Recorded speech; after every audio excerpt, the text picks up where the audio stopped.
Правя това видео за собствениците на Toyota, които са забравили или не знаят как се включва и изключва функцията за отваряне и затваряне на огледалата при заключване и при отключване.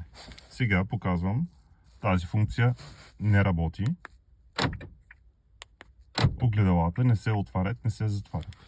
При неутрално положение на бутона за ляво и дясно огледало, натискате стрелка нагоре и бутона за затваряне на огледалата.